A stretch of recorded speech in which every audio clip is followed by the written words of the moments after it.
This will be a day long remembered. Now I am the master.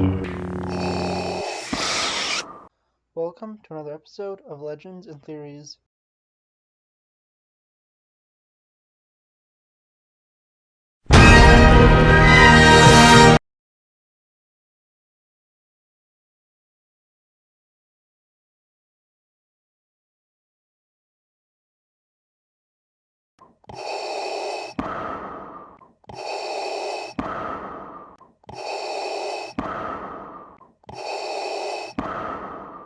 Generals Anakin Skywalker and Obi-Wan Kenobi have been contacted by Republic High Command to go and meet with Admiral Wolf Yularen to speak of a special assignment they have.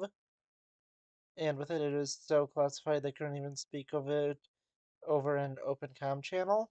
Arriving, they go to speak with Admiral Yularen, who tells them that Commander Mextrix, who fought with Obi-Wan at the Battle of Brian Bridge, recently disappeared and has joined a group named the Death Wind. And after this, he has gone and committed multiple attacks against both Republic and Separatist forces. Both Anakin and Obi-Wan assume that he wants to be taken alive, but are shocked when Yularen says that the Republic would prefer for them to bring him in dead. Both don't want to do this, and say a Jedi should not kill, and with it, they leave to go on the mission. They continue to talk about this mission and both agree that they cannot go and murder him, and they continue on to go to the planet of Ando to go and confront him. Continuing down a river, Anakin and Obi-Wan begin to speak as Obi-Wan said he went on a similar mission with Qui-Gon Jinn as a Padawan. And with it, Anakin begins to question and say they were able to help redeem the person. But with it, they notice that a bunch of clone trooper armors have been set out to go and warn people to stay away. And with it, they continue on towards the base, as Obi-Wan thinks on how he doesn't want to go and kill. And with it, he remembers just all the death that has followed him, beginning with the death of his master Qui-Gon Jinn, him cutting Darth Maul in half, and the beginning of the Clone Wars. And with this, he even is concerned for Anakin with how much he's had to face in this war. As they continue on, they reach the fortress, and at it there is a sign that says, "Into the night I go, sent there by the winds of death, and all who feed its currents." After reading this, they are ambushed by the members of the organization. Both Jedi surrender, wanting to just go and simply speak to Commander Mectrix, and with it, they are able to convince the soldiers to take him in alive and to go speak to the commander, and with it, they agree to give up their lightsabers and go over to meet with Mectrix. On their way up, Obi-Wan Kenobi notices that this would have once been a Sith temple, and they finally are able to reach the room that Mectrix is in, sitting on a throne with a bone sword. And with this, he begins to go and say he's realized the truth of the galaxy, that everyone's just there to die. And with it, he is saying that he is helping the people by bringing them to their deaths quicker. With it, both Obi-Wan and Anakin are disturbed and try to convince him to turn back and to go and answer for his crimes. With it, they tell him that they think that he can still seek redemption, but with it, he just refuses to. He tells them how the sword he holds was made from the bones of a clone trooper, and When they ask his name, he says it doesn't matter since he was just given a number and that's all he really is. And with it, Obi-Wan tries to reason with him, telling him that to really have a sunrise, that there needs to be three things. With it, there needs to be the light of a star, the sky of a world, and life to observe it. And Mectrix is completely caught off guard by this, saying that the sunrise will happen with or without anyone to observe it. But Obi-Wan goes and mentions how the sunrise has no meaning without life, and with it he begins to go and mention more people who died in the battle, and with this it angers Mectrix, who jumps towards them trying to kill them. Anakin grabs his lightsaber with the Force and stabs Mectrix, killing him. Anakin immediately regrets it, and Obi-Wan realizes that there was nothing Anakin could have done, and the man was truly lost. And as he's dying, Mectrix explains to Anakin not to hold it against him, and he just wants to go into death. And with this, after he dies, Obi-Wan says that he is home and they need to return to their home. And with that, they go and leave the planet.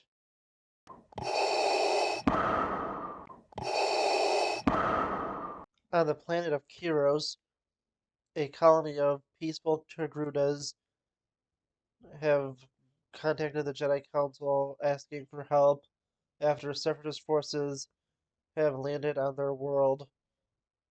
Governor Rashodi, leader of the Togruta people, goes to meet with Count Dooku and a Zygerrian named Darth Dinar, who wants the people to be rounded up. After 10 rotations, Republic forces arrive on the planet and see that the village has been completely abandoned, not seeing anyone there.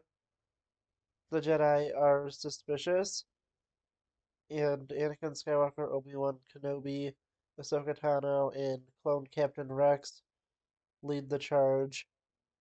They are quickly ambushed by separatist forces and manage to take them down quickly. And after the Jedi are contacted by Dinar, and with it, he wants to meet with Obi-Wan Kenobi. Anakin is completely furious, recognizing him as a Zygerrian and showing his hatred for slavers for what they did to both him and his mother as a child. Ahsoka is shocked by this, not really knowing anything about Anakin's past, and Obi-Wan explains everything to Ahsoka, who wants to look out for her master as they go and look for the villagers, as Obi-Wan Kenobi goes to meet with Dinar.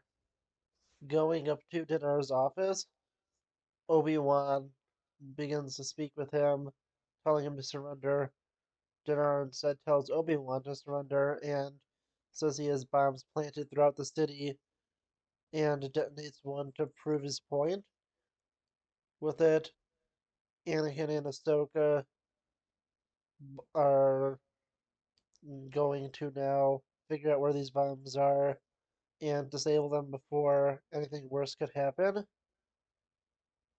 With this, Obi-Wan decides to surrender and try to stall for time, distracting the Zygerrian slaver. And with it, Obi-Wan begins to talk to him and quickly gets to a point where he challenges him to a ancient Zygerrian custom, trial by combat, where if Obi-Wan wins, then he will get the location of where the bombs are, and if Dinar wins, he will be able to bring Obi-Wan to Dooku. With this, he agrees, and they begin to fight. Meanwhile, Anakin and Ahsoka are managing to reach the first bomb, and with it, Anakin is able to defuse the bomb with his lightsaber. Meanwhile, Obi-Wan is taking a beating in this fight with Dinar, and Obi-Wan is not doing well in the fight, but keeps up so he can keep Dinar distracted.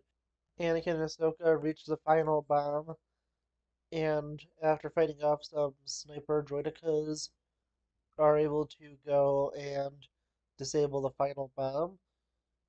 And with it, a battle droid contacts Dirt's Dinar and tells him that the bombs haven't been disabled. Obi-Wan takes this moment to reclaim his lightsaber and demanding for Dinar to surrender. And with this, Dinar triggers an explosive inside of his tactical droid and uses that as a distraction to go and try to escape. With this, Anakin and Ahsoka chase after him, and with it, they manage to get onto his ship and begin to fight with him and manage to capture him. And he reveals that the Zygerrian Queen now holds the Togruta people. And with this, the Jedi Council is very disturbed by this and send Anakin, Obi-Wan, Ahsoka, and Rex to go and try to free the Togruta people. Going to the Zygerrian capital, Anakin, Obi-Wan, and Rex disguise themselves as Zygerrian slavers, hiding their lightsabers inside of R2-D2, while Ahsoka disguises herself as a slave. And with it, they begin to go through the city with Anakin and Ahsoka going after the Queen and Rex and Obi-Wan looking for the Togrutas. And with it, Ahsoka confronts one of the Zygerrian slavers, but Anakin has to go and play off that she's a newly captured slave. And with it, he goes to demand an audience with the Queen, having information about a man named Bruno Denturi. With it, he is brought to the Queen, and with it, Anakin tells her that his name is Lars Quell. And with it, the Queen says how much she hates Bruno Denturi, and Anakin tells her he has good news because he has killed him. And with it, the Queen is very interested, and he says that he has brought a gift and says Ahsoka was a slave from Venturi's palace that he was able to capture for her. And with it, Anakin puts up a good amount of flirting with the Queen to have her be impressed. With it, they go to talk together.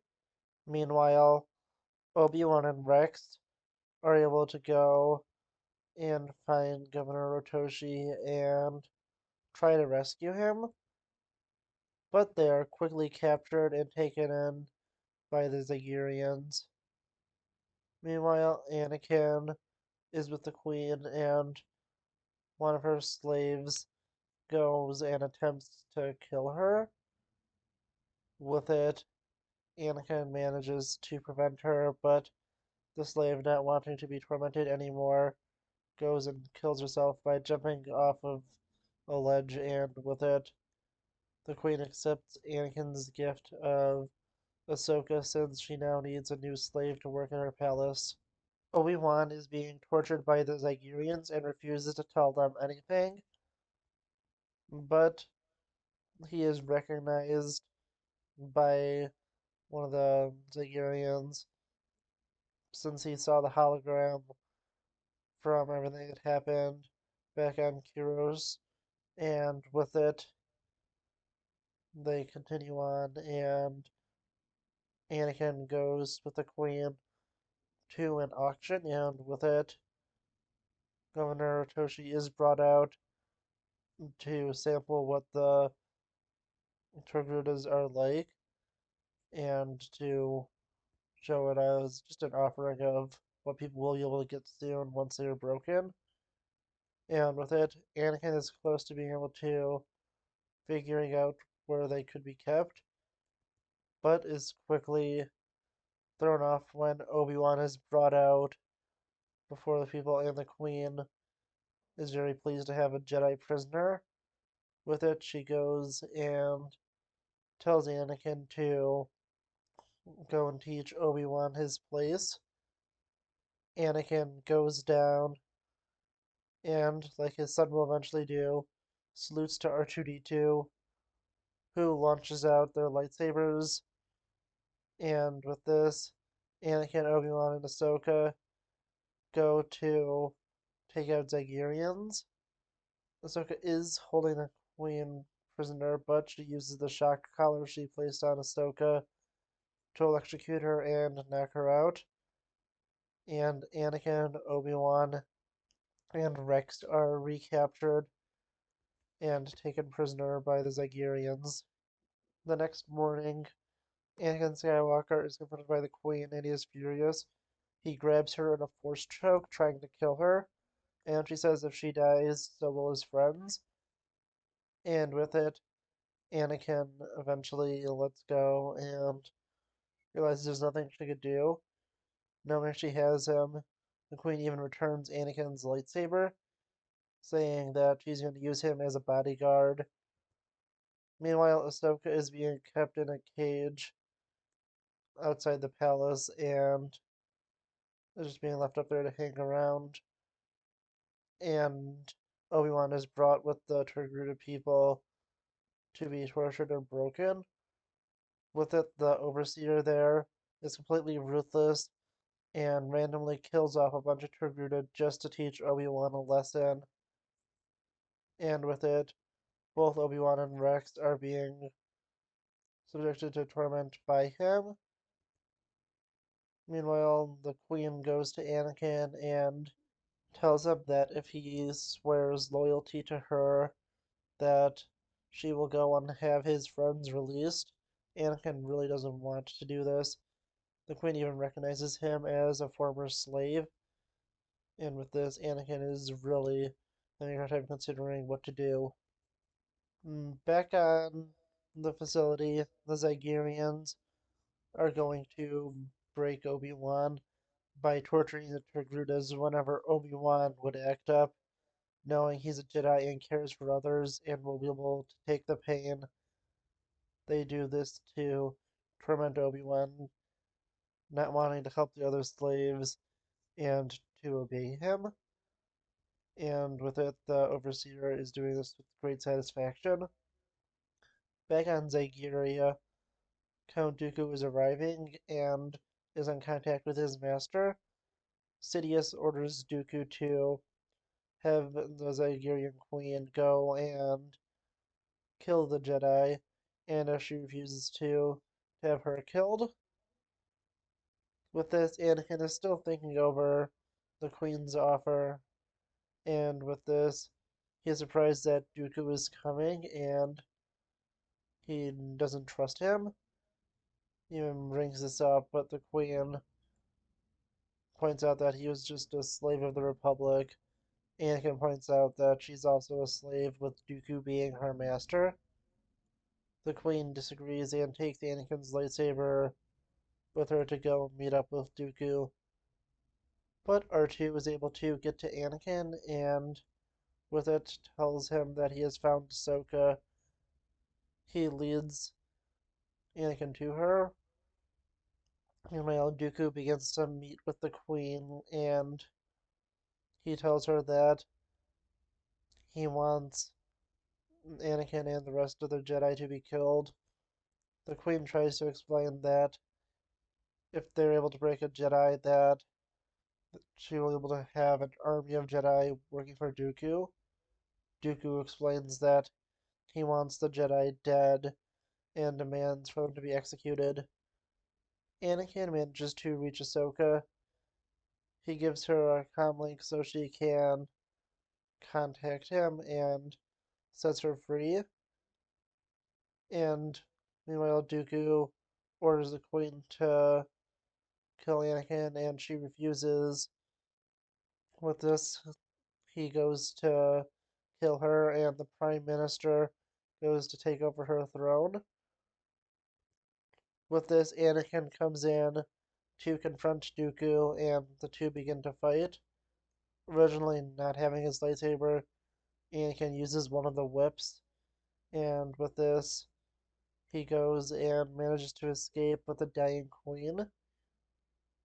With it, they manage to take a freighter, which Ahsoka and R2 have taken over. And with it, the two jump on to the freighter. As the Queen dies, she tells Anakin where Obi-Wan, Rex, and the rest of Torguda are, and with it, they go to attempt to rescue. After arriving, Obi-Wan and Rex have been brought in to be executed and are told to tell Anakin to surrender or else all the slaves will be killed with them. But with it, Anakin says that they can't do that. Obi-Wan begs for Anakin to do this because they can't do this alone. Anakin said, "Who said they were alone?" And a Republic task force led by Plo Koon goes in to help. And with it, Obi-Wan and Rex go to start taking on the Zygerrians as Republic forces engage their aerial defense. With it, Anakin is able to take control of their turrets and uses it to take down the other turrets. As Ahsoka goes to try and free her people. With it, they are put into an area with an electrified walls and the floor slowly closing out on them. And with it, since the turrets are down, Ahsoka tells the Republic cruiser to get under the facility, and with it, she begins to help the people get down. And after that, they go and blow up the facility, destroying it and saving the people. Ahsoka has a nice moment with them, and the Republic is ultimately victorious, but with a new enemy, being the Zygerrian Empire returning.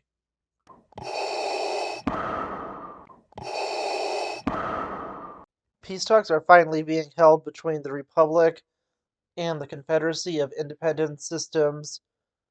With it, they are meeting on the neutral ground of Mandalore, and during the meeting, Lux Panteri comes in and accuses the Separatists of killing his mother, and with this, Separatist forces take him in and say that this is a Separatist matter and they do not need to be concerned with it. Ahsoka goes to Padme and tells her that she's going to follow Lux because he is likely going to be executed. And on the Separatist ship, Lux is brought before Dooku, and both begin to get into an argument. But Lux also uses a small device that begins to trace Dooku's true transmission point of origin. And with it, Ahsoka comes in and rescues Lux from the commando droids who are told to execute him by Dooku. And a fight ensues between them where Ahsoka and Lux go and get onto a Republic ship and take off. Ahsoka is contacted by Anakin, who asks her what's going on. She gives a brief explanation of everything, and before she could go and do anything else, Lux uses a taser on her, knocking her out, and later she awakes and goes out to meet Lux, not being able to find her lightsabers initially, and asking R2 to look for him. They are on the planet of Karlak, and Ahsoka asks Lux what's he doing, and He said he's meeting up with some freedom fighters that want to take down Dooku as much as he does. Ahsoka quickly realizes that it's the Death Watch, and one of their leaders, Bo-Katan, comes up to meet with Lux, who tells her that he has the location of Dooku. She brings Lux with her and forces both Ahsoka and R2 to come along. At the base, they see the Death Watch troops going and firing upon many droids, taking them out mercilessly. And they tell R2 to go and fix them up. And with this, Ahsoka is with Lux and has to act as his betrothed, with Lux going and kissing her to cause a distraction, since he knows that if anything goes wrong, he could die, and they can't know Ahsoka is a Jedi. Meeting with Pre Vizsla, Lux gives him the coordinates, and Deathwatch goes to prepare an attack. Back inside the tent, R2 goes and begins to work on repairing the droids. And Ahsoka is put into another tent where many women captured from a nearby village are held prisoner. Ahsoka goes and asks them what's going on, and they explain that they have a very trusting people, and the Death Watch is taking advantage of that. Ahsoka goes and comforts them and begins to think of ways to help them, as they are forced to go prepare dinner for the Death Watch. And in another tent, the leader goes up to Pre Vizsla and Lux and tells them to release their people and to leave the planet. Pre Vizsla goes and says that he will do it and will go drop off their people in the morning. Lux takes this as a good sign that the Death Watch are honorable people, and they go the next morning, where Pre Vizsla goes and kills the daughter of the village chief, and this terrifies Lux. Ahsoka goes and begins to fight against the Death Watch members, trying to defend the villagers, but with it she is overrun and taken prisoner and brought back to the camp. Pre Vizsla is furious at Lux, and Lux realizes that Ahsoka was right, that the Death Watch are not good people. And with this, R2 is also going to prefer to make a distraction with the droids he repaired, and manages to cause one, getting Ahsoka her lightsabers, who begins to duel Pre Vizsla. With it, they go, and Ahsoka is forced to retreat, with Lux being overrun by Death Watch forces. They manage to get onto a speeder heading back to their ship, where Ahsoka battles with Bo-Katan, and on the speeder they manage to get her off and get to the ship, where they are able to board and escape. And with it, Ahsoka continues to talk to Anakin, saying that he can come to Coruscant and they'll figure everything out after that, but Ahsoka realizes that an alert is going off and goes down to see that Lux is leaving the ship in a small escape vessel, telling her that he has to go and figure things out on his own, leaving Ahsoka behind.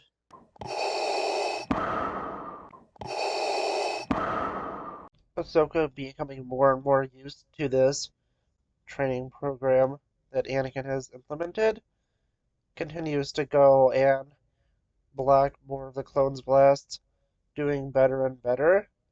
Anakin watches her with pride, but she is once again knocked out and gets up once again to continue the training session.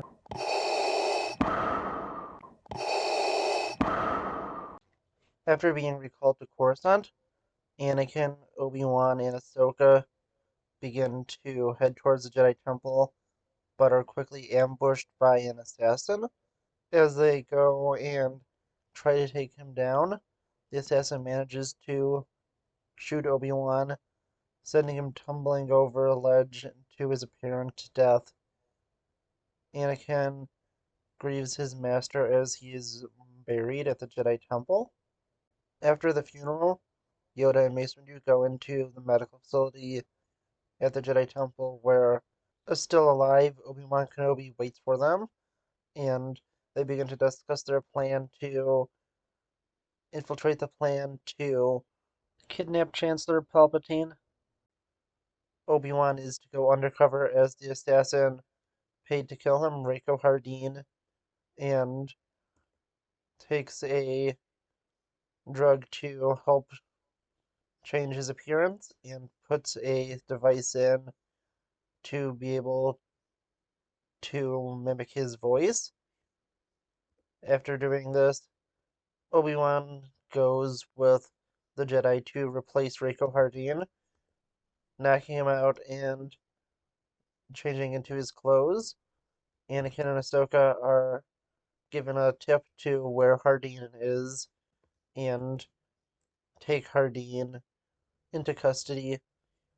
After being put into prison, Obi-Wan, posing as Hardeen, goes and tries to catch the attention of Moralo Evolve, the man believed to be behind the kidnapping of Chancellor Palpatine, who was put into public custody, and Obi-Wan is trying to figure out how Evolve is planning to break out and stay with him to go through with the plot to kidnap Palpatine so he can foil it.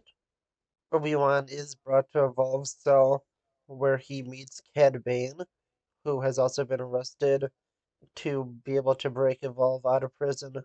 Cad Bane instantly takes a dislike to Hardeen and wants nothing to do with him, causing complications in Obi-Wan's plan. He then goes to contact the Jedi to inform them of the developments and says that he will be following them to make sure that he is involved with the plan. While at the mess hall, Obi-Wan is attacked by a young Boba Fett who wants payback on Hardeen, and this begins a full-on prison riot, which is what Cad Bane planned, and him and Evolve begin to escape as Obi-Wan follows them. Evolve and Bane are surprised to see Hardeen follow them, and Hardeen says to them that he has a way to get them out when Cad Bane's codes fail to open a door to the morgue, and Obi-Wan uses the Force to open the panel as he has the other two keep watch, and they manage to launch down to the crematorium where they fight through the guards and manage to escape, although Obi-Wan does refuse to kill one of them, saying his blaster jammed, and this makes Bane a little suspicious. The three escaped fugitives hijack a shuttle and head towards the world of Nal Hutta, knowing that they need alternate transport and that a bounty would be placed on them. Obi-Wan forces the shuttle to crash into the swamp, explaining that they have to do this so they don't get taken in by bounty hunters on the planet. Making it to one of the cities, they know they have to get rid of their prison clothes and head to someone that Cad Bane knows where they get gear to continue on. Bane threatens the man he knows if he reveals anything, and Obi-Wan just simply pays him off and tells Bane to keep a low profile. Bane, continuing to dislike Hardeen, tells him that they need to split up as him and Evolve go to get weapons. That Hardeen, since he crashed the ship, has to go and find a new one. Obi-Wan goes and gets a ship, and Bane decides to betray him, shoving Hardin off to be taken in by the forces on Nal Hutta, trying to collect on the bounty. The other criminals try to torture Obi-Wan, who gives them a tracking signal he placed on the ship, knowing that Bane would betray him, and tells them to let him go, trying to sell the fact that he's just trying to sell it to his former allies, and not letting him know that this is actually part of his plan. Taking the tracking information, they don't do anything with Obi-Wan to let him go and just leave him there. This causes an attack on Evolve and Bane, shooting them down and forcing them to crash. Obi-Wan easily manages to escape and contacts the Jedi, telling them that he needs money for a new ship, but also that he needs the bounties on them removed so they could have an easier time in their escape so he could continue with the plan back on Coruscant. Anakin is with Palpatine as Palpatine gets the request from Mace Windu to drop the bounty on the criminals. Mace says that this is for them to be able to more easily track the criminals, and hopefully they'll slip up and reveal more about the plot to kidnap Palpatine.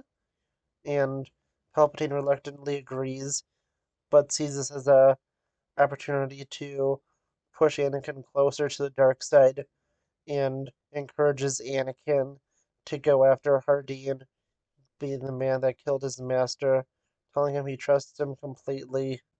Back in Nal Hutta, Bane is furious to see Hardin just simply waiting for them, and Hardin tells them that they shouldn't have betrayed him, and he has a ship for them if they want to join, but they have to let him fully in on the plan.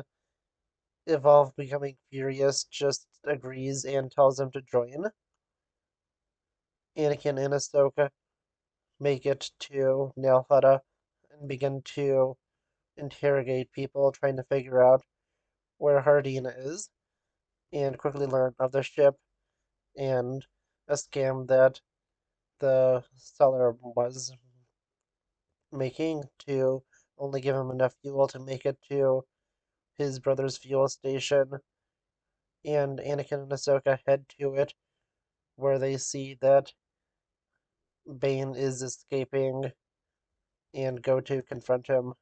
A chase begins as the battle breaks out between the bounty hunters and the Jedi, as Obi-Wan, having to keep his cover but not wanting Anakin to be killed, goes and fights his friend.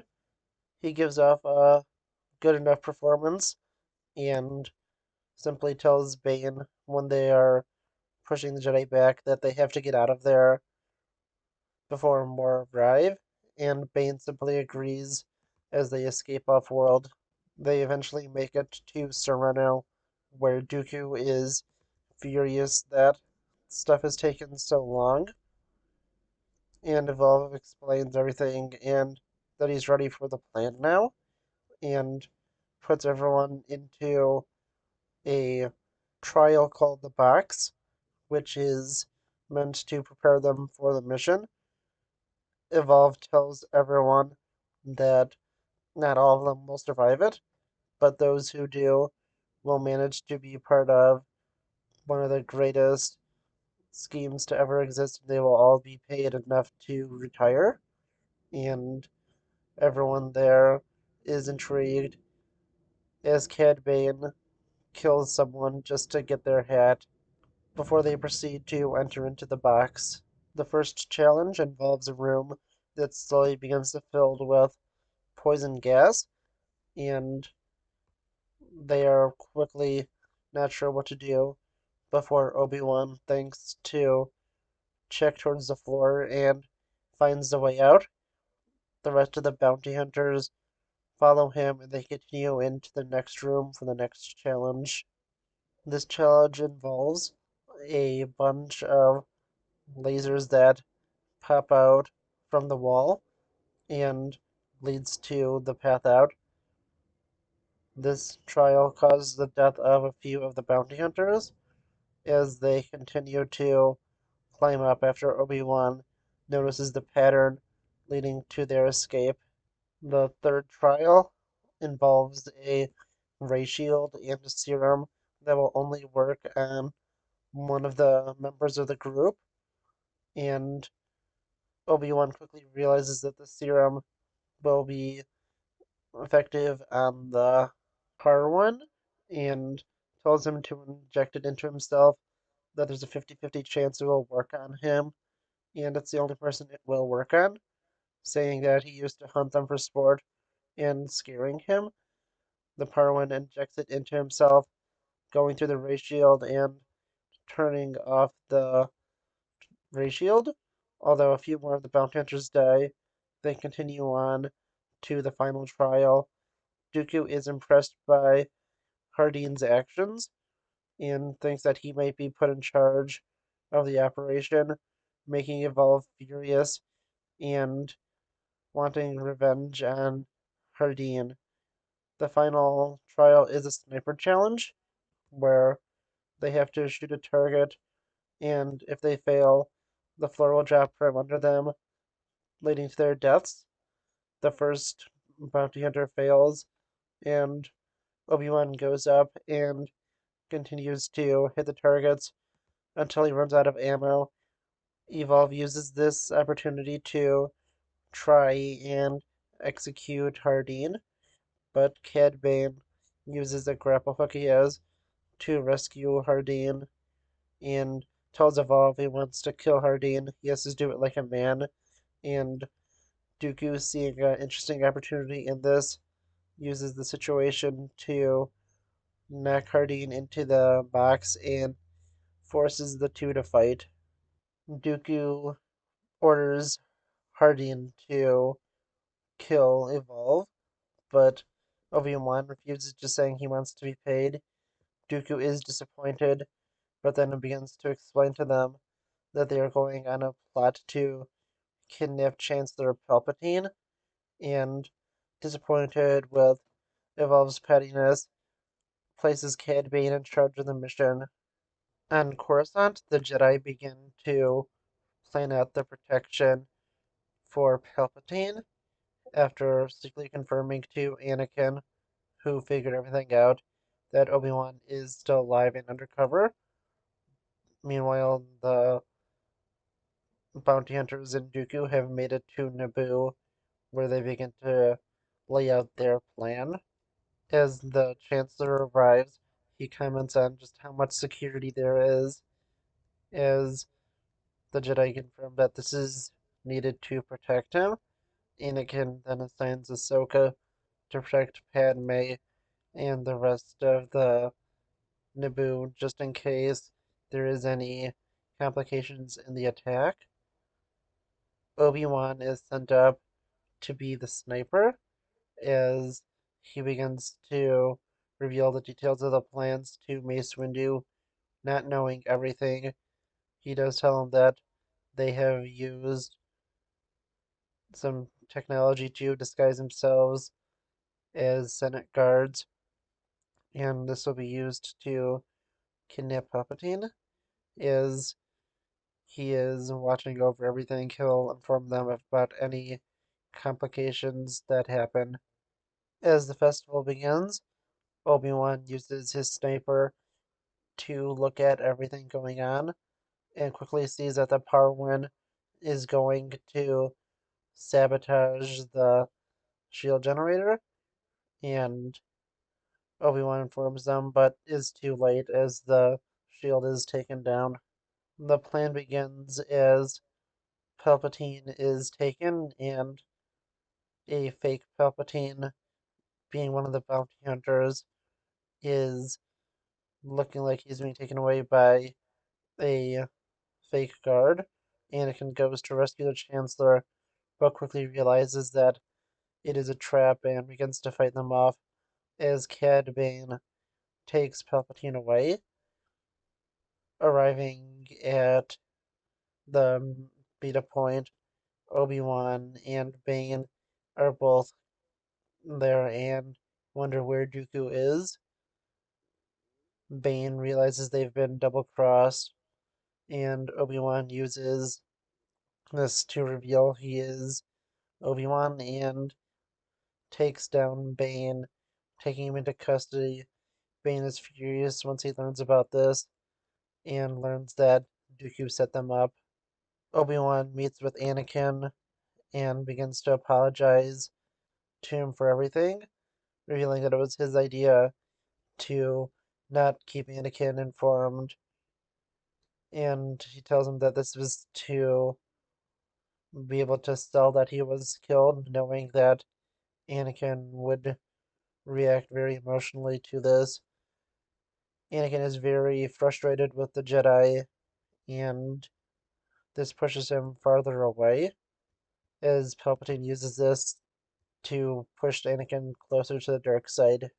The Republic forces leave, as Anakin is left behind to protect Palpatine.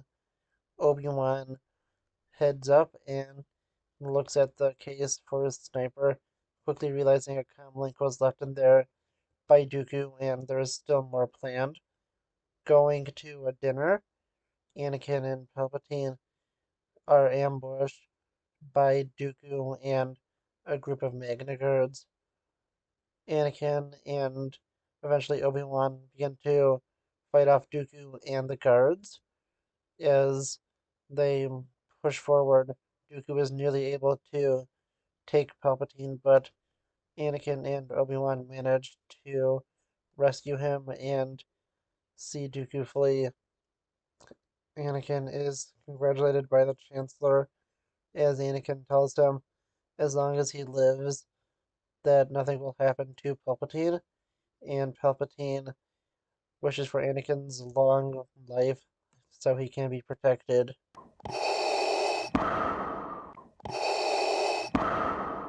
After the betrayal of her weapon, Savage Press, and multiple failures throughout the galaxy, Asajj Ventress returns home to Dathomir to join the Night Sisters permanently. Mother tells him welcomes her back with open arms and brings Ventress to a ritual where she could cleanse her old life and truly become a Night Sister. On Dooku's home world of Serrano, Dooku has, through his informants, learned that Ventress has returned home to Dathomir, summoning General Grievous. Dooku orders Grievous to go and wipe out the Night Sisters for their betrayal, sending the Savage Press and Asajj Ventress to try and kill him. As Grievous's forces arrive, Ventress begins to inform the Night Sisters in methods to be able to take down the droid army and giving them advice from her time serving in the Separatists. Ventress leads the attack upon the Separatist forces, cutting through them, but no matter how well they do, their forces are being quickly cut down by the overwhelming number of battle droids. Mother Talzin goes to the old Daka, the oldest member of the Night Sister clan, and asks her to assist them as she goes after Dooku herself. And the old Daka casts a spell, raising the dead and sending all deceased Night Sisters after the Separatist forces. This development helps the Night Sisters push back against the Separatist forces as Mother Talzin, using a voodoo doll, begins to torment Dooku. Grievous and Ventress begin to clash, but quickly realizing that he's outmatched, Grievous orders for his troops to open fire on Ventress as he flees back to get in contact with Dooku. Dooku informs Grievous that he has to go and stop everything from Mother Talzin and for him to follow the mist to lead it back to Talzin to kill her so he cannot be tormented by her voodoo doll anymore. Grievous manages to reach the Odaka, killing her, but Talzin manages to escape, but the voodoo doll is lost to her, and Dooku's torment has been finished. As Daka is killed, the Night Sisters that are undead all drop to the ground, and the battle droids manage to finish off the remaining members of the Night Sisters. Assuming everyone has been wiped out, the remaining Separatist forces leave the world of Dathomir. A devastated Ventress talks to Mother Talzin, who informs her that she has to follow her own path now and find a new purpose in life. Ventress accepts and heads off-world, not knowing there's a single Night Sister survivor, a young girl named Marin. Ventress manages to go throughout the galaxy, going to different planets, eventually making it to Tatooine. She enters into the Mos Eisley Cantina, where she is harassed by a customer, which she quickly cuts down with her lightsaber. She is called over by two bounty hunters in the corner, and they tell her that she just killed one of their men and that she has to find a way to make it up to them. Not wanting a fight, Ventress reluctantly agrees to join them for their job and to try out being a bounty hunter. The leader of the crew, the young bounty hunter, Boba Fett, approaches them, learning about Ventress, who refuses to give her name. He is suspicious of her and doesn't immediately trust her, but knowing that they need a full team for this, he reluctantly accepts her to join them on the mission. Going to the world of Quartzite, they quickly land and start to learn about the job. They quickly learn that the planet is completely pressurized and there is no safe way to fly a ship down. So they will have to take an elevator down to the surface of the planet, and through this they will be able to take a train, protecting a very special cargo from rebels. After the successful completion of this mission, they will be paid, but are warned, if they do fail, that the loss of the bounty will be the least of their worries. They are quickly attacked on the train as Ventress and Dengar are defending this part of the train. They inform the rest of the bounty hunters that the rebels have arrived. As they begin to fight through them, they begin to board the train slowly and knock off many members of the team off the train. Even though none of the hunters die, this leaves less and less bounty hunters to protect the package. Soon only Boba and Ventress are left, and they quickly realize how the package they're supposed to protect is actually a young girl who has been shoved in there and is to become the bride of the leader of the planet, and quickly realize that her brother was coming to rescue her from this fate. She begs for Ventress to have mercy and for her to not know what it's like to lose her family.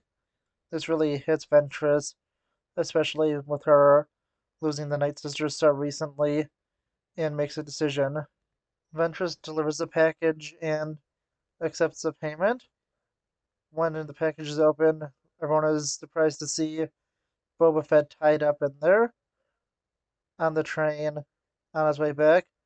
Ventress accepts payment for freeing the sister, being able to get money for herself, and for the rest of the bounty crew. She returns to the station, taking her cut out of the bounty and not telling them about the extra money she made. She makes sure that they give Boba her money and says that she's finally found her place and doesn't need to be with them anymore.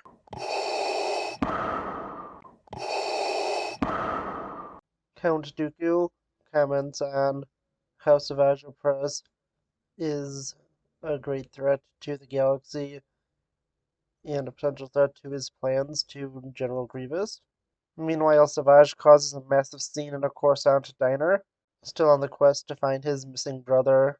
He is quickly drawn to a ship after a shipment delivered by it is sending off the talisman that he was given by Mother Talzin. He then interrogates the pilot, who reveals he was at the planet named Lothal Minor, and Savage demands for him to take him there. At the diner, Anakin and Ahsoka arrive to see the chaos that Savage left behind. They are reassured that this is a very common thing in Coruscant's underworld, and the head chef offers for them to have a free meal, which relieves Anakin and Ahsoka, since they did come to eat something besides military rations. But Anakin does sense a dark disturbance in the Force. Once Savage reaches Lothal Minor, he murders the pilot and takes the ship in himself. Savage quickly meets an alien named Morley, and he claims to know where another being like Savage lives and leads him there. Savage follows him, fighting through many locals, but quickly realizes this is a trap after Morley leads him somewhere and drops the floor under him. Savage begins to look through the tunnels, believing that he may have found his brother, and quickly finds an insane Zabrak with metal spider-like legs who is going around ranting about stuff.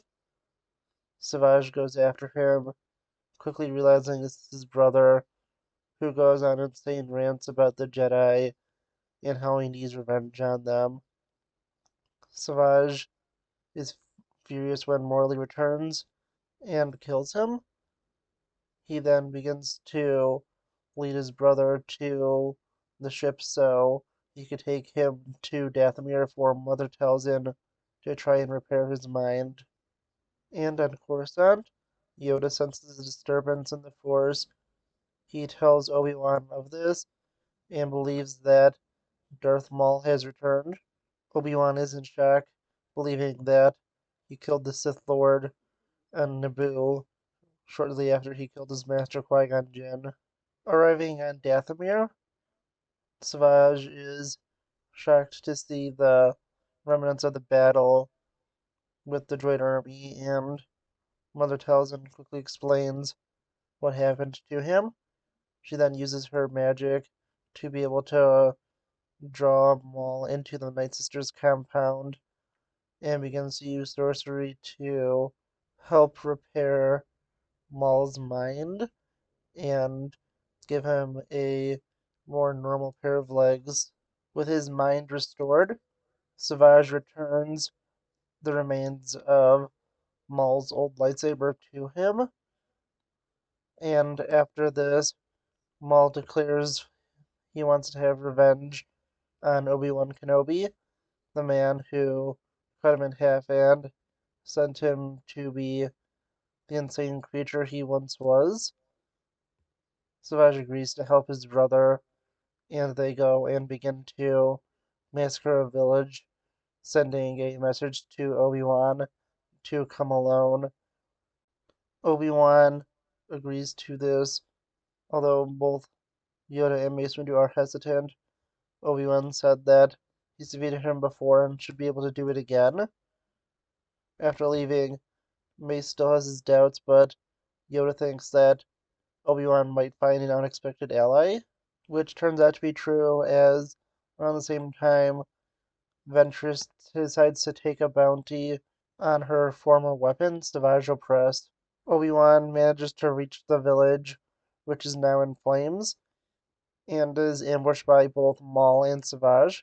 Not being able to hold off both, Obi-Wan is quickly taken down, and wanting to savor his victory, Maul decides to take him alive. Managing to track down Savage, Ventress is right behind and manages to board the ship before the former Sith Lord can't escape. Ventress manages to interrupt Maul's revenge and goes to Obi-Wan to assist him. The two begin to fight off Maul and Savage. Initially, Obi-Wan has to borrow one of Ventress's lightsabers, but is eventually able to get his own back, and Maul and Savage prove to be just a little too powerful, and they are forced to retreat, making it to an escape pod. They manage to launch out before Maul and Savage could reach them. Although they have escaped, Maul still wants revenge, knowing the Jedi are going to be hunting for them now. He tells Savage that he does have plans to deal with them.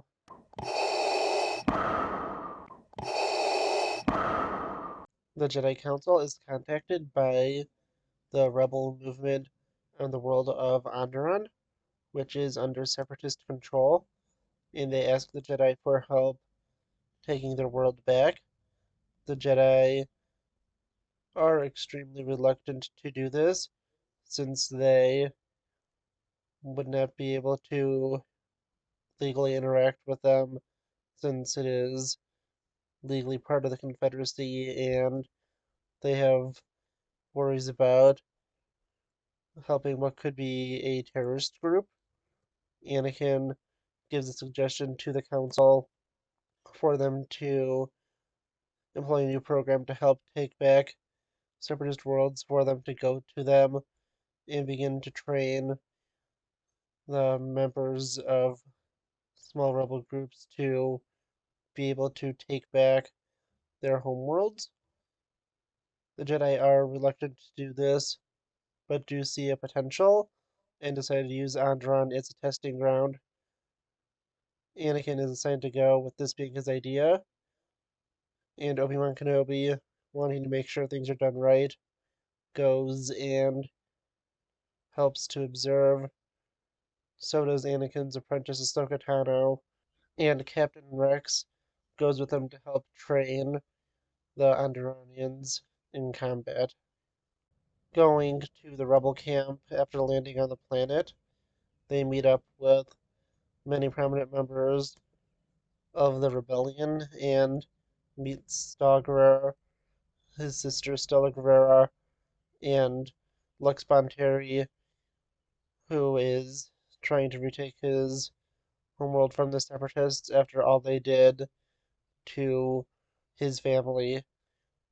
And they begin to train through different tactics, including how to take down an AAT tank and take down the destroyer droids.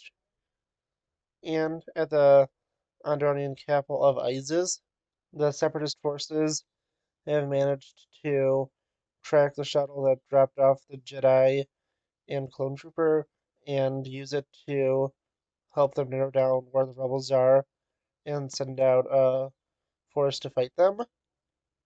Lux and Saw begin to have disagreements and fight over things, with Saw being very overprotective of his sister, and Lux clearly having a thing for her, and this puts him in conflict.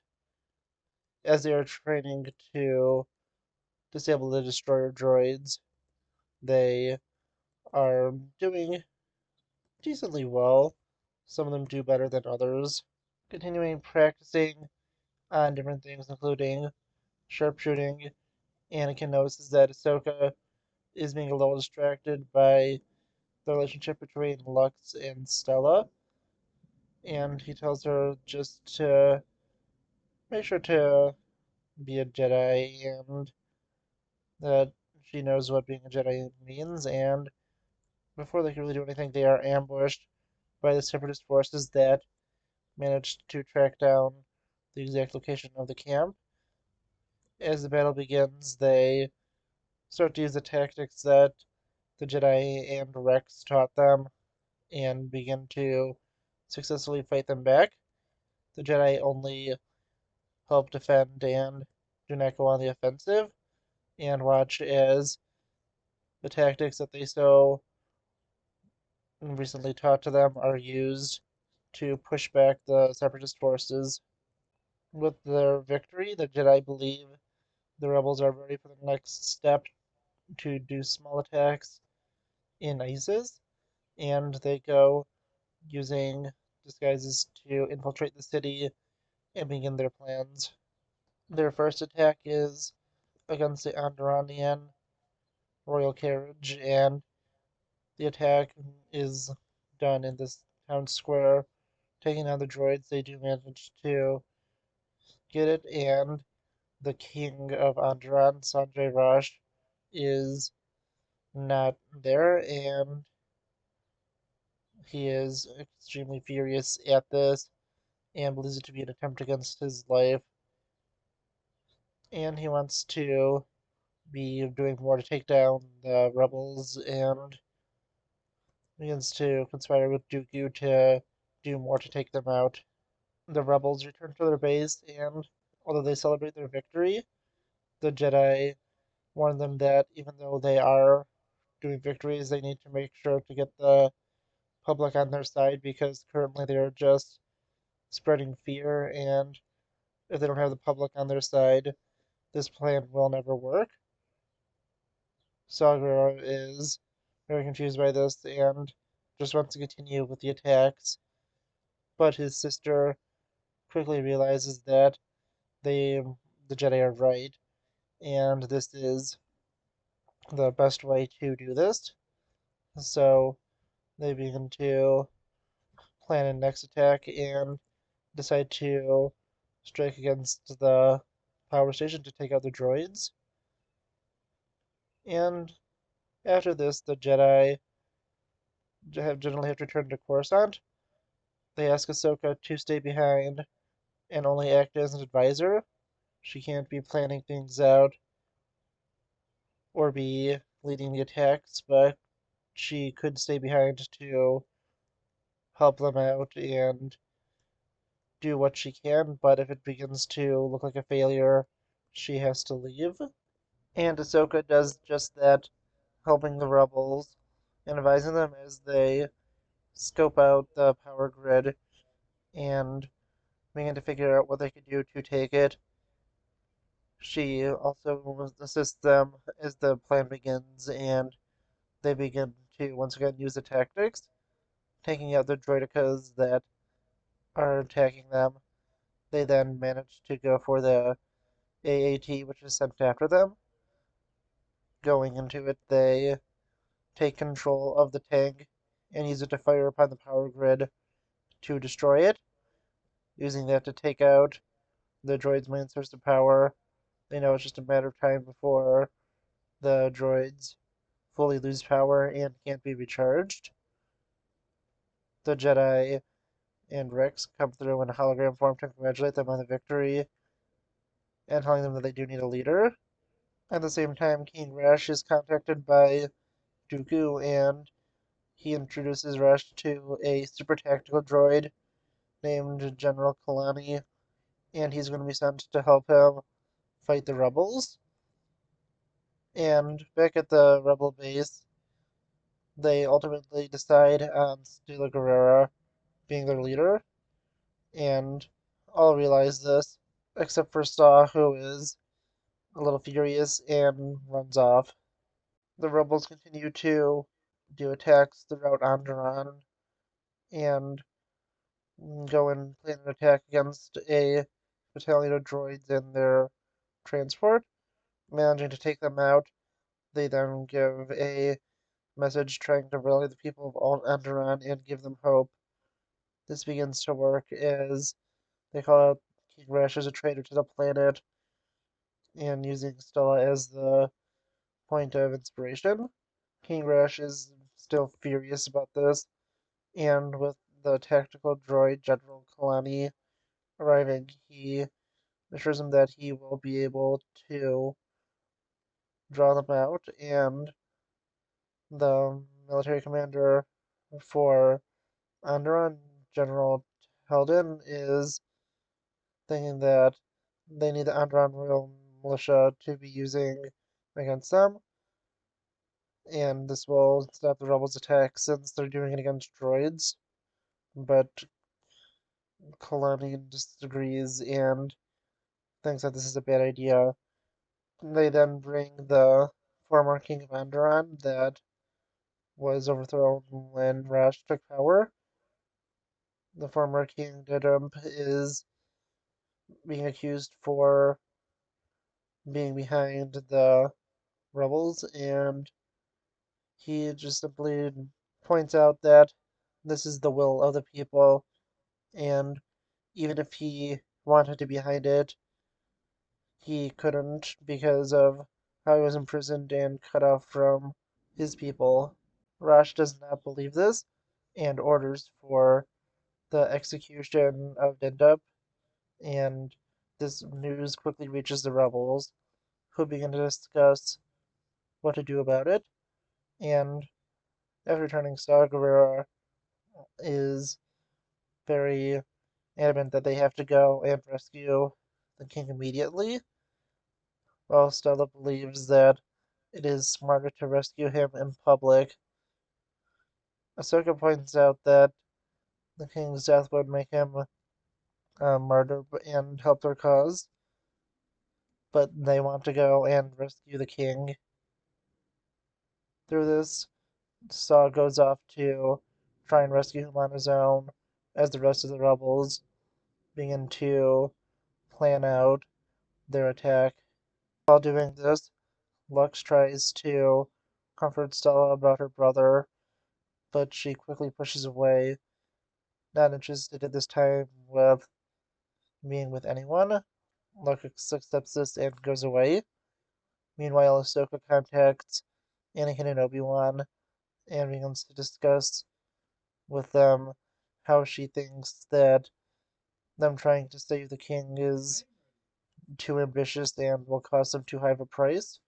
The Jedi tell her that she's only there to be in an advisory role and not to let her emotions take her over, and remind her if things start to go south that she has to abandon this mission.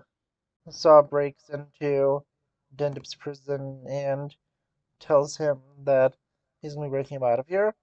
Dendip is disappointed and explains how he's originally neutral, and this led to the Separatists taking over the world, but is surprised and overjoyed that the Jedi are helping the rebels. Agreeing to go with Saw, they try to escape, but learn that there was a one-way shield used to set a trap for running rebels, and this is used to capture Saw and bring him to the execution alongside the king. Back at the rebels' base, they continue to discuss their plan, and they are quickly devastated to learn that Saw has been captured. Even though Lux wants to also rescue him, Stella points out that they don't have the resources to rescue him, and it'd be far more important for their cause to rescue the king, and Ahsoka does agree with them and tells them that she isn't allowed to interfere and can only be there to observe. Back at the Separatist base of operations, Saw is being tortured by Kalani, and Tandon, who is horrified by this, demands for them to stop interrogation, but Kalani disagrees and continues to do it, and wants him to be executed alongside the king. Teldon, after Kalani leaves, goes and talks to Saw and wants to start to know about the rebels and begins to argue with Saw. And Saw points out that he will be a slave to the Separatists, and this begins to make him reassess his loyalties and everything that is going on. The next morning at the execution, the rebels are prepared to set up as they begin to watch King Rash set up the former king to be executed. Seeing him placed in a guillotine, they begin their attack, and through it they are quickly surrounded by separatist forces and think all that is lost. But quickly they are reinforced by Tandon, who is furious with the separatist treatment of his people, and him and the royal militia go and begin to take on the separatist forces and help the rebels escape. In the chaos, Ahsoka decides to reveal herself and uses this to help cause a good enough distraction for them to escape. The rebels are victorious, managing to rescue both Saw and the king, and having forces to be able to combat the separatists. Ahsoka now goes and contacts the Jedi and tells them that everything has been exposed and the separatists know that the Jedi are assisting them, and asks if the Jedi Council could help them. Although the Jedi don't know if it's possible, they're going to do their best. Using this to their full advantage, they begin to push up attacks against the separatists, first using a hologram of King Dendeb to address the people of Onderon, telling them of the rebels' intentions and that they are on the people's side. He also pushes Stella Guerrera as the leader of it and gives his full support to her. And although the rebels are doing good, their forces are too large now to conceal in the city and move to the Onderonian mountains. And they begin to be a lot closer and see real hope in liberating their world. Through it, Lux and Saw begin to be on more friendly terms, and with Stella being fully pushed into leadership role, she fully commits to everything and decides to give Lux a kiss just in case as they go for their attack to try and take their world back. Ahsoka and Lux go in and begin to continue towards the attack, and through their attacks, there is smoke rising from the city, and King Rash is furious. He demands more assistance from General Clowney, who says that he is bringing a new droid gunship that will be able to take out the rebels easily.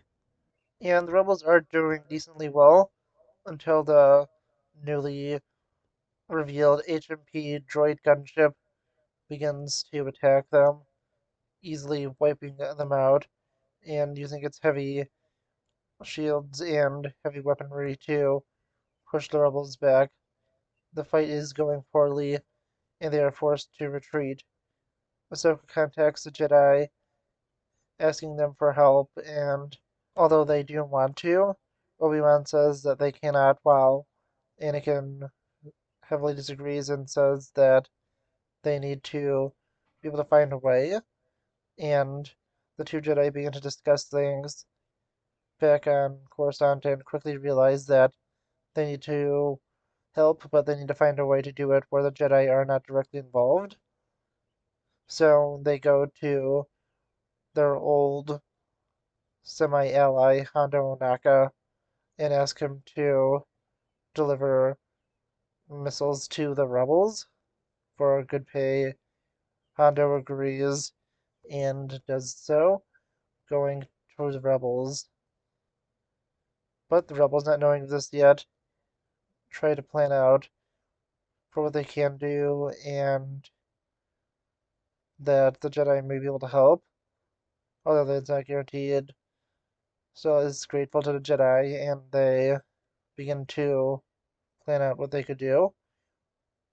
When they hear a ship coming, they are frightened at first it's a separatist, but are relieved when Hondo comes, giving them the missile launchers.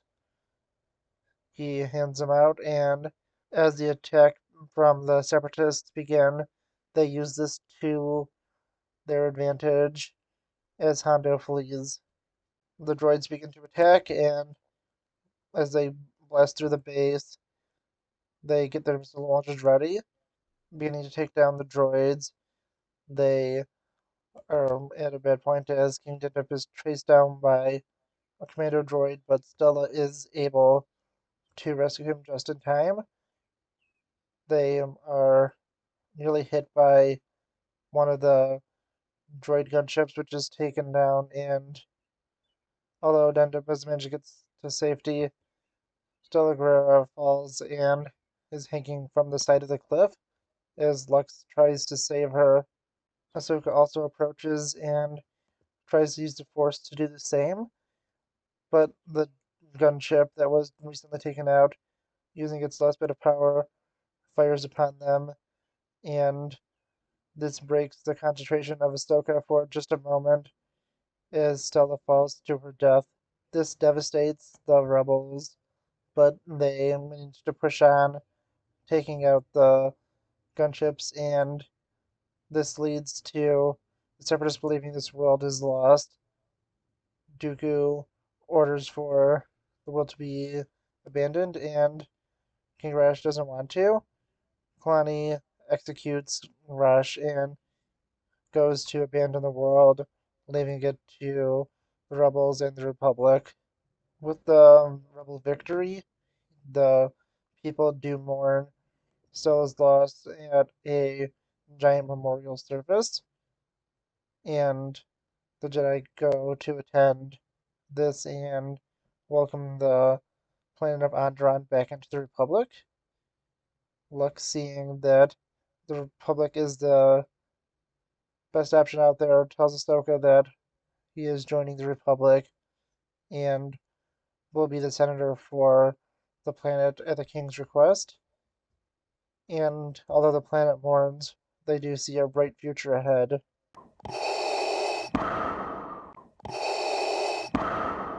As the Clone Wars rage throughout the galaxy, a new group of Jedi younglings have been tasked with going to the gathering on the planet of Ilum for them to build their first lightsabers. They are being accompanied by Anakin Skywalker's Padawan Ahsoka Tano and his droid R2-D2, and take off for the planet of Ilum, and are able to make it there with no problems. Entering into the temple, they are greeted by Grandmaster Yoda, who uses the Force to melt the door and tells them to go in to find their kyber crystals, but they must be quick, for if they take too long, the door will freeze back over. The younglings all prepare to go in, and being impatient, the young human named Pedro goes off on his own, as the other younglings use the Force to determine where their crystal is and go in the direction of it. Pedro believes he has found his kyber crystal, reaches out and gets it, and begins to head out of the caverns of Ilum, as the young Thaloni Katuni believes she has found her crystal and leaves her fellow youngling, a young Nautolan named Zat, to go and retrieve it. The Wookiee youngling named Gunji has found his crystal, but needs to wait for the lake to be frozen over, since he will not be able to cross it until it is more solid. Meanwhile, the young Rhodian named Gadoni has reached a cave that seems to have thousands of crystals, and she doesn't know which one is hers. Finally, the young Ithorian Biff has reached his crystal, but it seems to be in a terrifying cave, which is hard for him to overcome. Pedro returns to the entrance and is greeted by Ahsoka and Yoda. He shows him his crystal, but it turns out that it was just ice. As it melts in his hand, he is very nervous because the door has already frozen over halfway, and he will not be able to have enough time to get back in. Yoda tells him to go through and find his crystal, and he does so. Zat is becoming furious that his scanner is not able to help him find his kyber crystal. In frustration, slams against the ice, destroying it.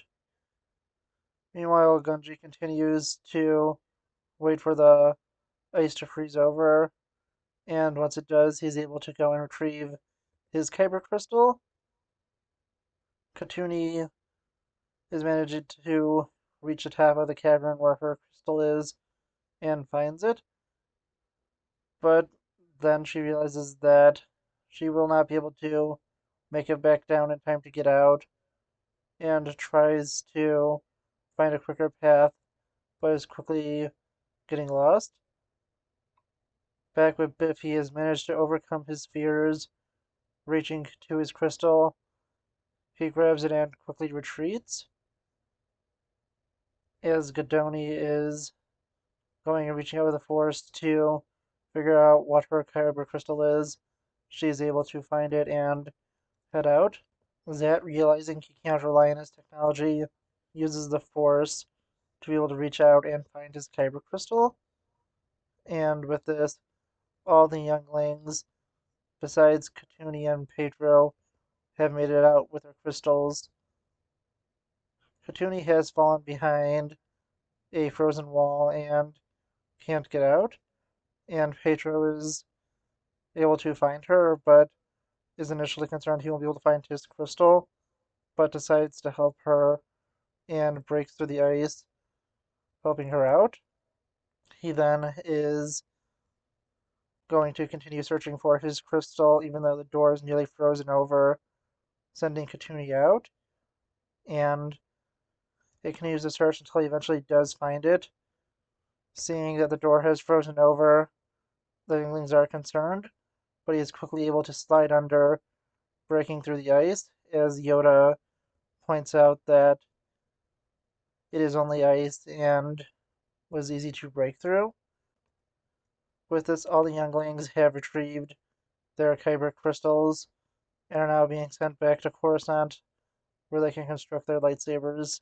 They board the ancient Jedi transport named the Crucible and head back to Coruscant. On board the ship, they begin to practice training for the lightsabers they will soon be constructing, and after a little bit of practice, they are sent to the ancient droid Hu Yang, who is nearly as old as the Jedi Order itself, and he goes through the lightsabers made over the generations of Jedi, seeing how he's seen all types, and helping each of the younglings figure out what pieces they need to construct their lightsabers.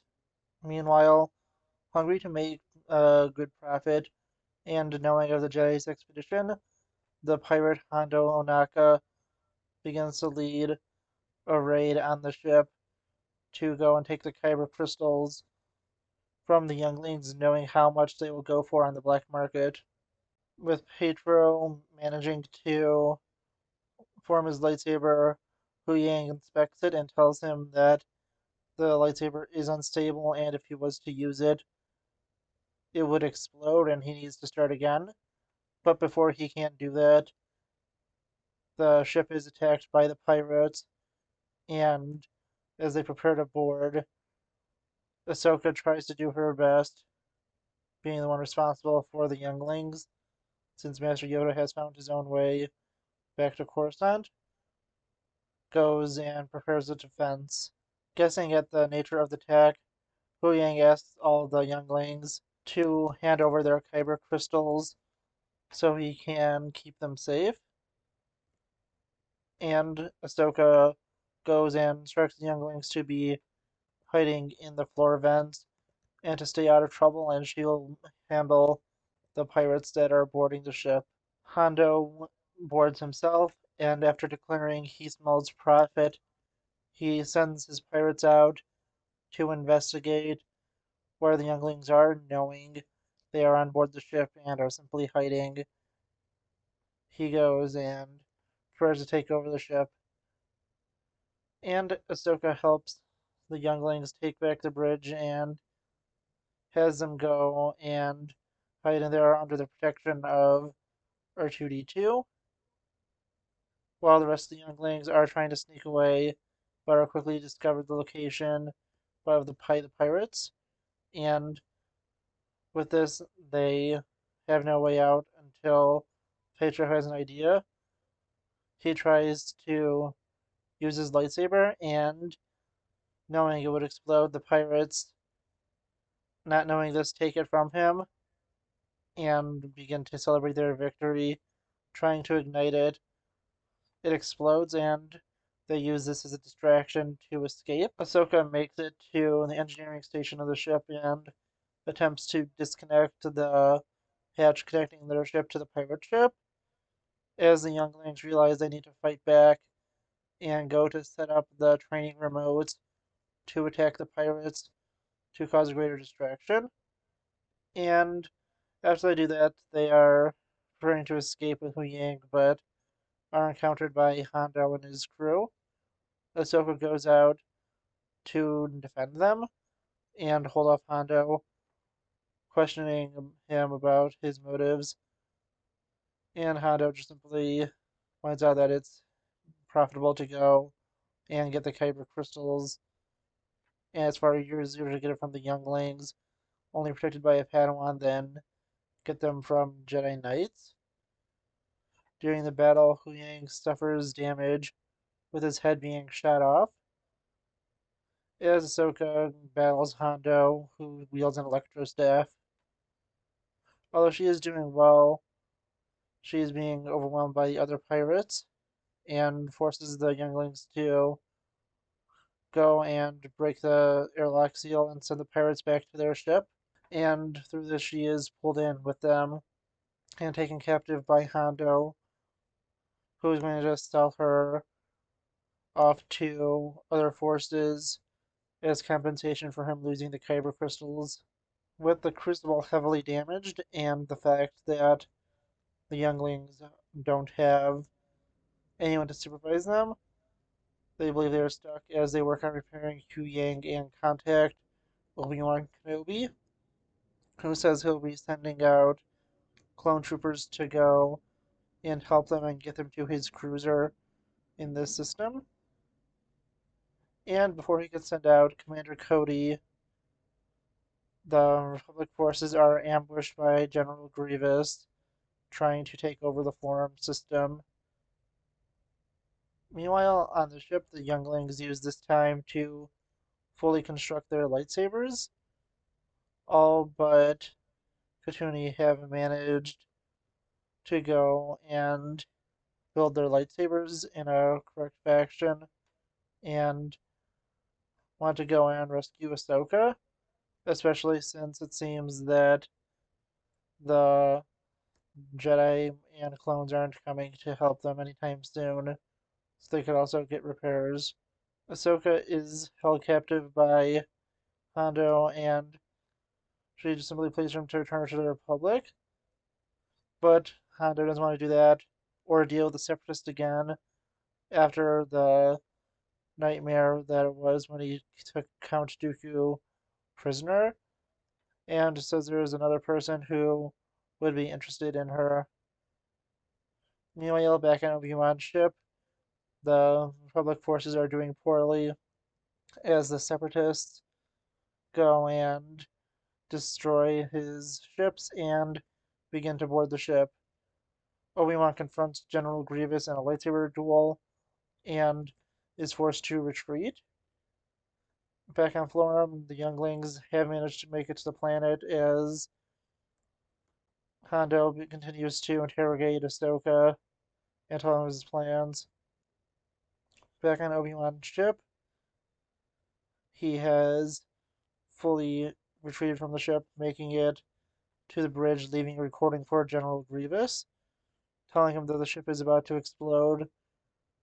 Grievous breaks through his droid forces to escape and barely manages to do so as Obi-Wan is separated from his ship in an escape pod. He knows there's no help he can send to the younglings immediately. Back on Florum, the younglings need to find a way to get to Hondo's compound and find a circus that is going to perform there. They decide to pose as young performers who need a ride off world and offer to join the act if they could get a ride. And the leader of the circus initially is hesitant, but as they show off their skills using the Force, he agrees to have them join them. The head of the circus makes it to Hondo's base and begins to put on a show. And for one of them, the younglings, in their time, go and use this to distract Hondo as they go to rescue Ahsoka, who is disappointed in them for coming and putting their lives in danger. But she is grateful, and they quickly are able to lead a small attack and begin to escape on one of the pirates' speeders. And although things are starting to look up, they are quickly followed by Hondo's forces, who are shooting at them, and younglings attempt to contact their ship. As it comes in, they are quickly taken down and taken prisoner by Hondo, and he is once again disappointed but sees a chance for a profit. But with the Separatist forces having defeated Obi-Wan's, they are able to go and extract revenge for what they did to Dooku and send forces. Hondo tries to bargain with General Grievous, but Grievous simply is enacting his master's will and tells him to destroy everything. Dooku then personally assures that Hondo will have nothing and his empire will be fully destroyed by his forces. And the younglings and Ahsoka are set free by the Weakways, who see them as their only chance to be able to rescue Hondo. They easily make it into the base and they go to Hondo and rescue him, who agrees to do it and get help as long as he can give them a ship to be able to escape in. Through this, the one of the prices he asks is to see Katuni build her lightsaber, and after she's able to successfully create it, they begin to go and battle throughout the facility as Grievous has everything deconstructed. Ahsoka, the younglings, and pirates attack Separatist forces and fight through them. Grievous is alerted to their presence and heads off to fight them, and they are separated with Ahsoka and the younglings being brought off into one group, with the exception of Katuni, who escapes with Hondo to his secret hangar where they plan to escape on board Slave One. But Hondo is convinced when Katuni puts her disappointment in Hondo and pleads for him to go and help her friends. Hondo reluctantly agrees, and as they do this, Ahsoka fends off Grievous as Huyang protects the younglings. They go back and Ahsoka tries her best to defend the younglings, knowing their defeat is inevitable, until Slave One shows up and is able to help fend off Grievous. Ahsoka goes and distracts Grievous as younglings escape on board the ship, and she's eventually able to join them.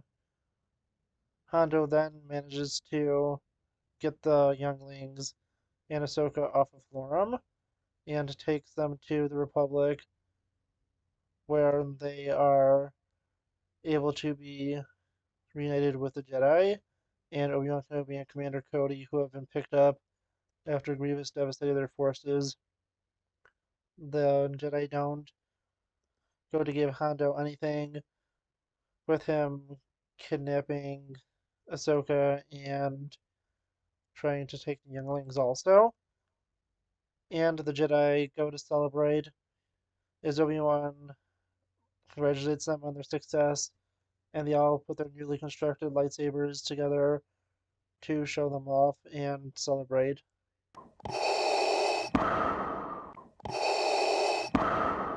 The Republic has managed to intercept a communication by General Grievous, but cannot get any more specifics because it is heavily encrypted and their decryption softwares is not working well on it. The Jedi then plan to send a team to go into Separatist space to infiltrate a Separatist command ship. Going on, they can steal the information using a decryptive program and be able to get it so they can decrypt the information.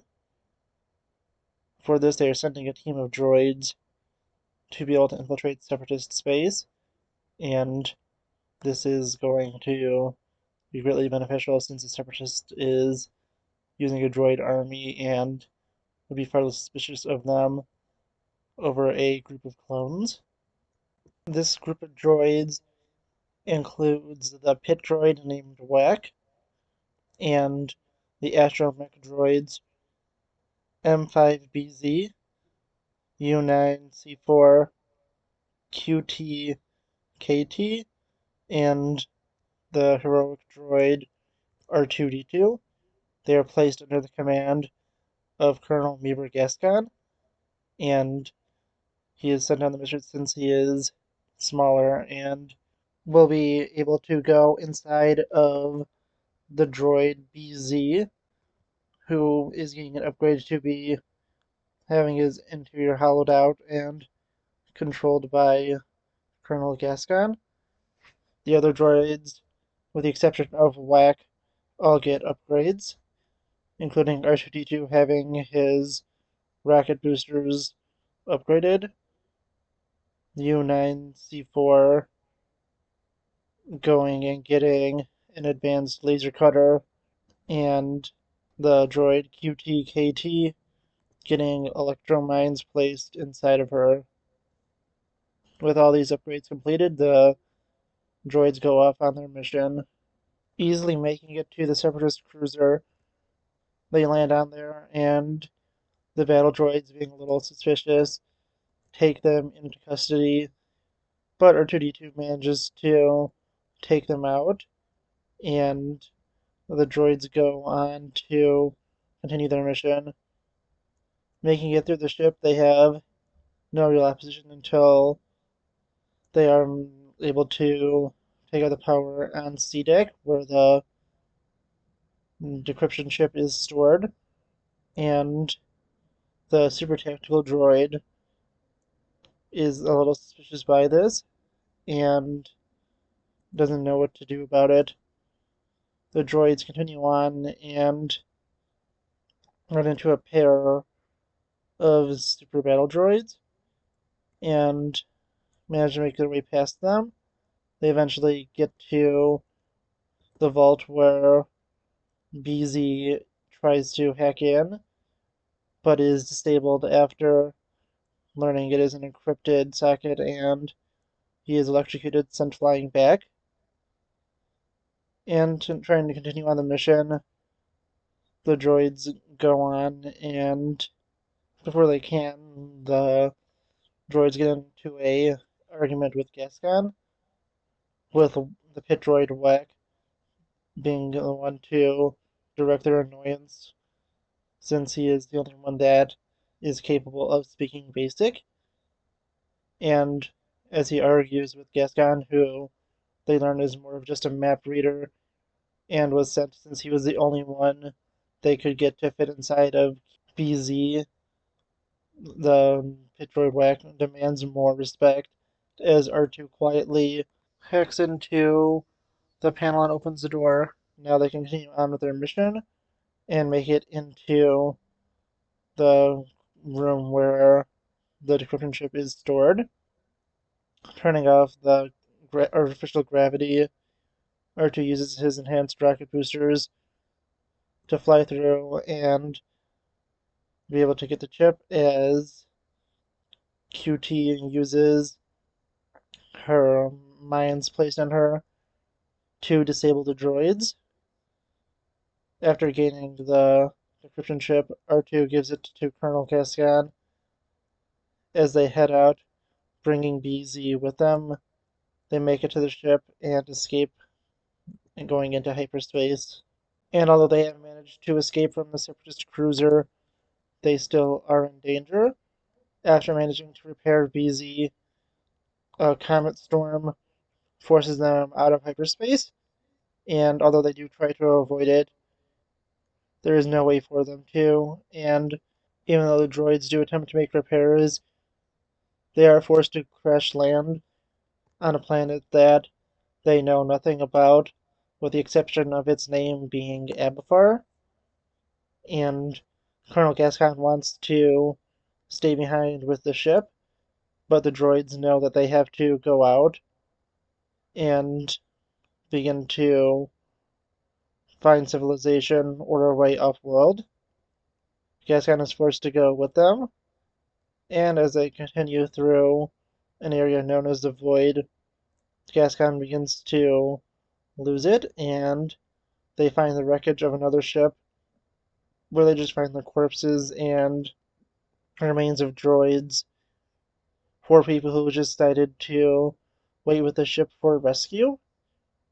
This helps convince the droids that they need to go on, and Gascon is beginning to lose hope and thinks that he is seeing a town, but it is just a hallucination, and he is starting to lose it.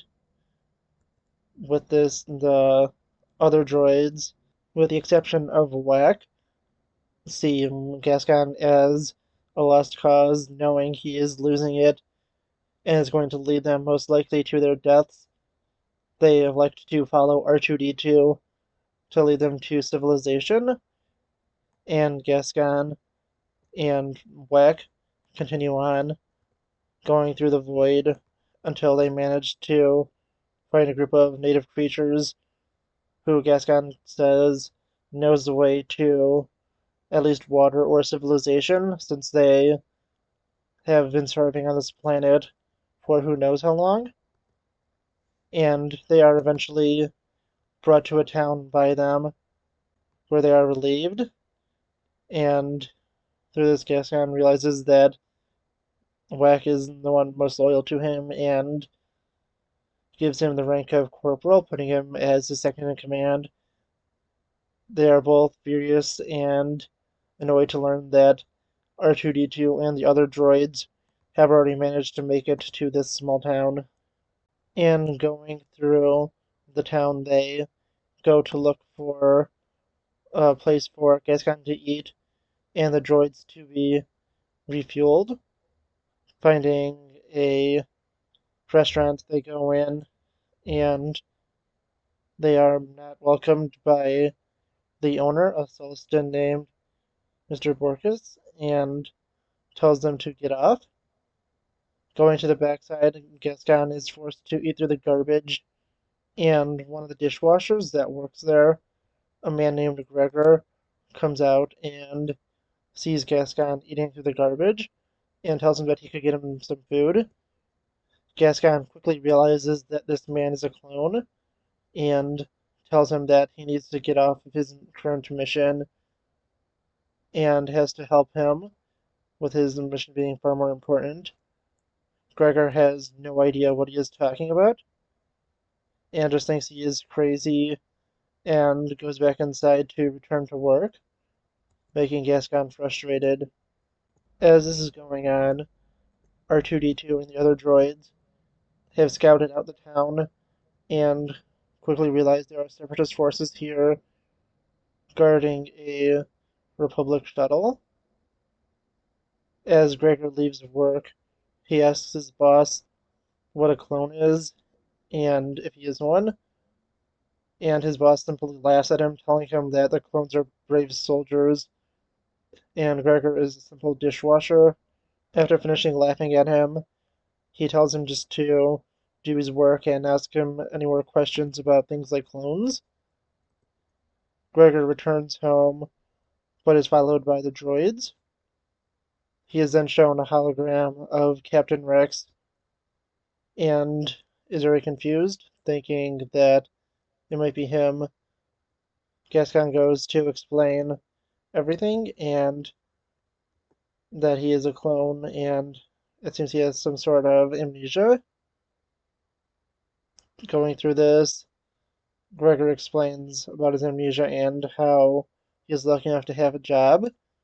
R2 goes and scans him to pull up his CT number and realizes that he is actually CC 557639 and is a clone commando who was reported missing in action at the Battle of Sarish, which was a devastating defeat for the Republic.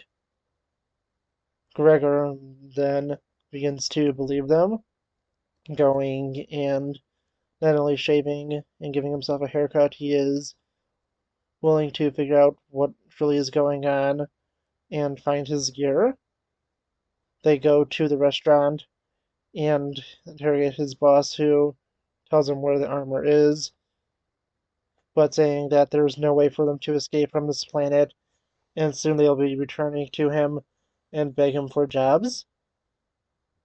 After dispatching of him and getting Gregor's armor, they begin to go to infiltrate the Separatist facility, where they see that there's many canisters of rhydonium there, and it is highly explosive, so they have to be very careful. Gregor goes to take out the droids and get the other droids on his team to the ship. Fighting through them, Gregor is forced to stay behind, letting the droids escape.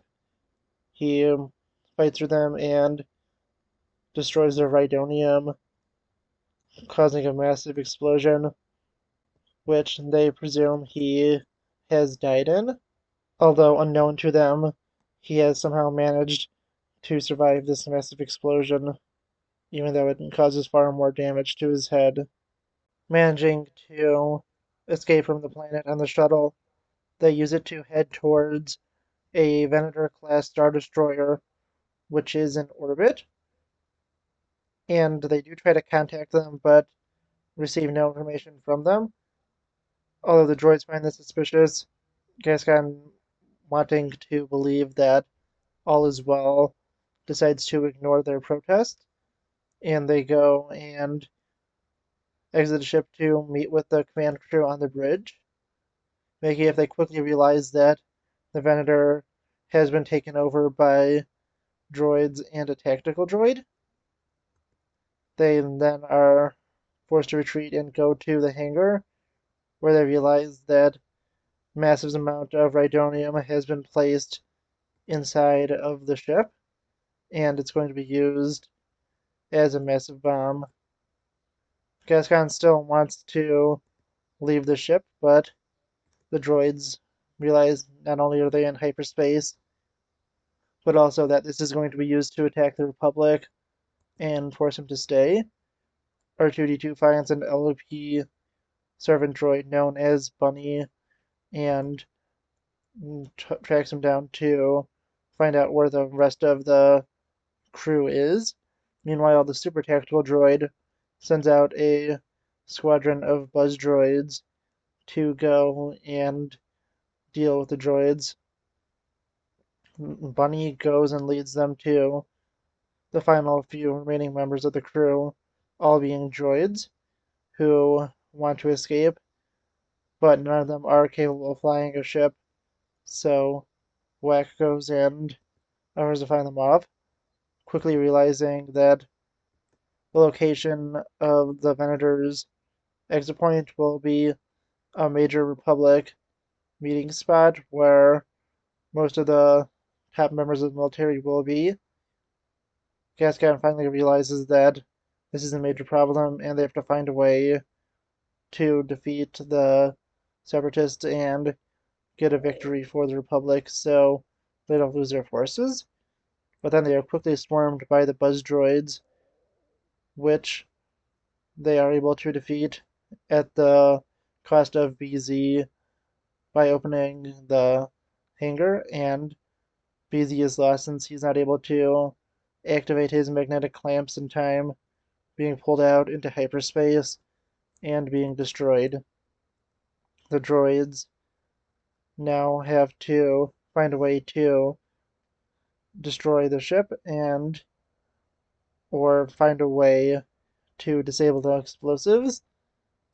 Gascon gives them an inspirational speech as a super tactical droid is concerned with no update from the buzz droids.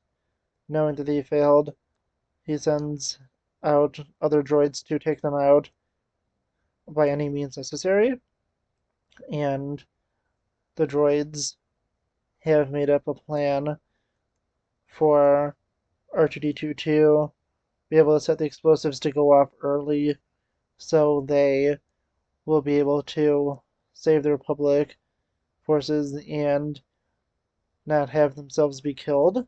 Soon the Venator comes out of hyperspace to the Republic Conference, and on board, not only is there major military mines full of clones, but Generals Anakin Skywalker, Obi-Wan Kenobi, Mace Windu, and Admiral Wilhelm Tarkin are all there.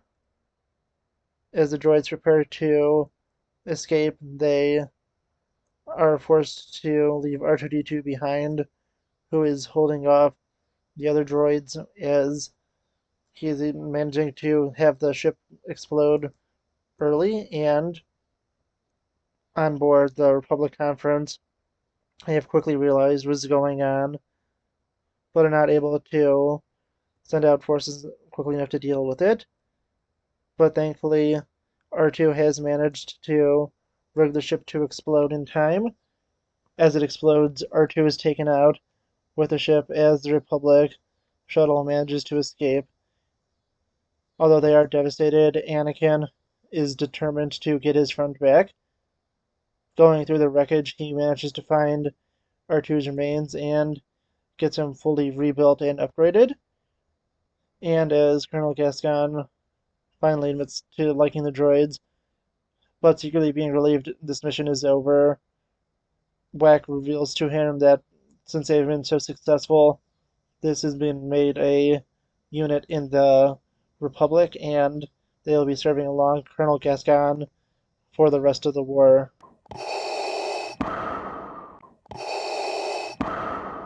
The reborn Sith Lord Darth Maul continues to plot revenge against Obi-Wan Kenobi and make himself a powerful player in the galaxy.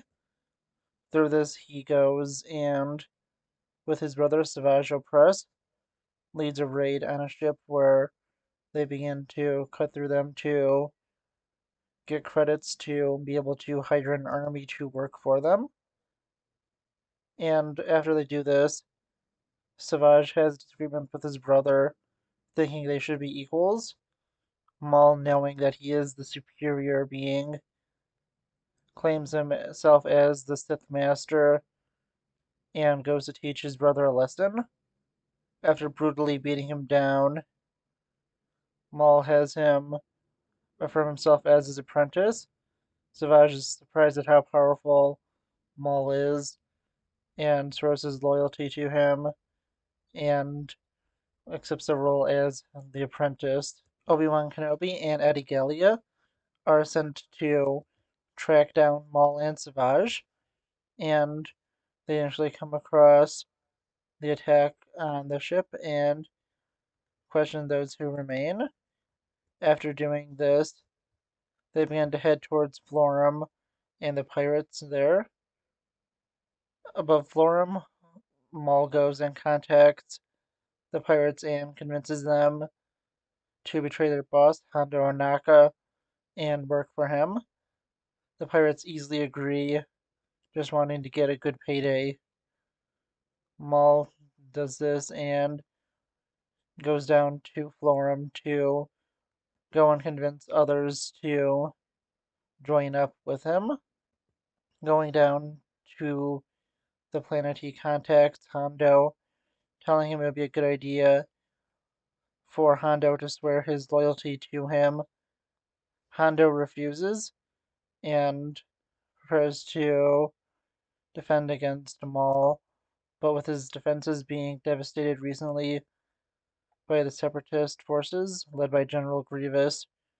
He knows he stands very little chance. Obi-Wan Kenobi, though, is quick on the trail of Maul and reaches for him. He manages to contact Hondo, and Hondo pleads for Obi-Wan's help as the attack begins on his facility. Obi-Wan agrees to help and goes to take out Maul and Savage with the help of Master Gallia.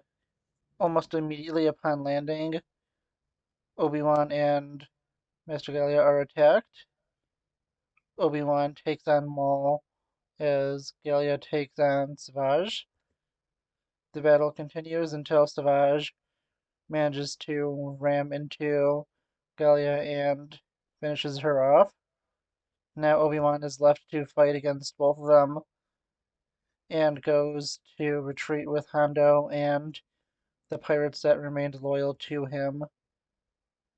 Getting into the compound, Obi-Wan tells them to go set up a stronger defense and he will go deal with the Sith. Hondo easily agrees to this, not wanting to face Maul and Savage, and goes off to the side. Hondo is easily able to overwhelm his former men, who plead for mercy, and Hondo sees them just as misguided and easily takes them back, leading them to Maul and Savage's ship so they can go and plunder it for all it has. Obi-Wan is doing poorly against both until the pirates come and actually give backup. Through this, they are able to damage one of Maul's mechanical legs and remove one of Savage's arms. The two are forced to retreat to their ship, which takes off, but Hondo's forces are easily able to take it down. Maul and Savage do manage to escape, but are presumed dead in the wreckage as Hondo goes to loot it with his men. Obi-Wan is troubled and takes Master Gallia back to Coruscant for her funeral. Back on Coruscant, Obi-Wan, Anakin, Mace Windu, and Yoda meet with Chancellor Palpatine to discuss the events with Darth Maul. And although Obi-Wan wants to continue to pursue them, believing they are still alive, Palpatine points out that they are not threats to the Republic, with the Separatists being a far greater threat. This is a personal matter for Obi-Wan, and he'll have to resolve it on his own time and without the help from the Republic. Obi-Wan reluctantly agrees to this and discusses his concerns with Master Yoda. Thank you for watching this episode of Legends and Theories.